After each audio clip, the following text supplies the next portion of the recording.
கிறிஸ்துவுக்குள் அன்பான சகோதர சகோதரர்களுக்கு வணக்கம். நாள் 18.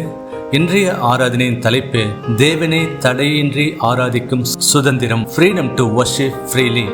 இன்றைய உலகில் உயிருள்ள தேவனை உயிரற்ற பொருட்களை வைத்து இனத்தாலும் ஜாதிகளாலும் வேறுபாடுகளை உருவாக்கி கொண்டிருக்கின்றனர்.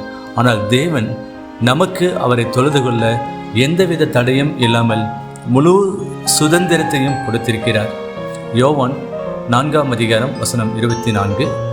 தேவன் ஆவியாய் இருக்கிறார். அவரை தொழுது கொள்கிறவர்கள் ஆவியோடும் உண்மையோடும் அவரை தொழுது கொள்ள வேண்டும். இந்த வசனத்தின் மூலம் தேவன் நமக்கு வெளிப்படுத்தும் காரியம், தேவன் ஆவியாய் இருக்கிறார். அவருக்கு எந்த உருவத்தையும் நாம் கொடுக்க முடியாது. அவர் எல்லா இடத்திலும் இருக்கிறார். நாம் எந்த இடத்தில் இருந்தாலும் எந்த நேரத்திலும் அவரை நாம் தொழுது கொள்ளலாம். அவர் இல்லாத இடமே இல்லை. தேவன் ஆவியாய் இருப்பதால் அவருக்கு நாம் எந்த கட்டுப்பாடுகளும் வைக்க முடியாது. எந்த இடத்தையும் அவருக்கு நாம் கொடுக்க முடியாது.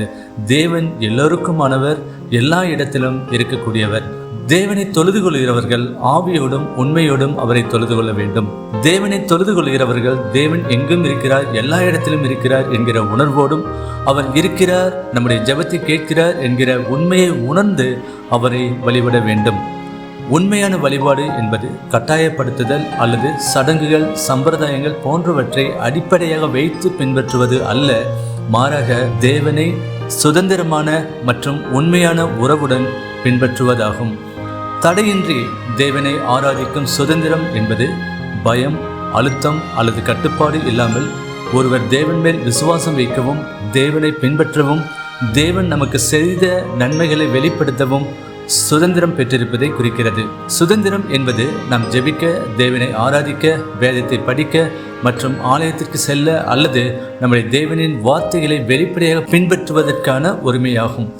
தேவன் நம்மிடம் எதிர்பார்க்கும் காரியம் நாம் அவரை பலவந்தமாக அல்லது கட்டாயப்படுத்தி அல்லது ஆசைகளை காட்டி பின்பற்ற வைப்பது அல்ல. மாறாக நம்முடைய இருதயத்திலிருந்து அவரை ஆராதிக்க வேண்டும், அவருடைய வார்த்தைகளுக்கு கீழ்ப்படிய வேண்டும், அவரை அன்பு செய்ய வேண்டும் என்பது. ஏனெனில் தேவன் ஆவியாய் இருக்கிறார். அவரை ஆராதிக்க நமக்கு எந்த தடையும் இல்லை. அவரை தடையின்றி ஆராதிக்கும் சுதந்திரத்தை நமக்கு கொடுத்திருக்கிறார். ஆமென். தடையின்றி ஆராதிக்கும் சுதந்திரத்தை கொடுத்த தேவன் உங்களோடு இருந்து உங்களை ஆசீர்வதிப்பாராக.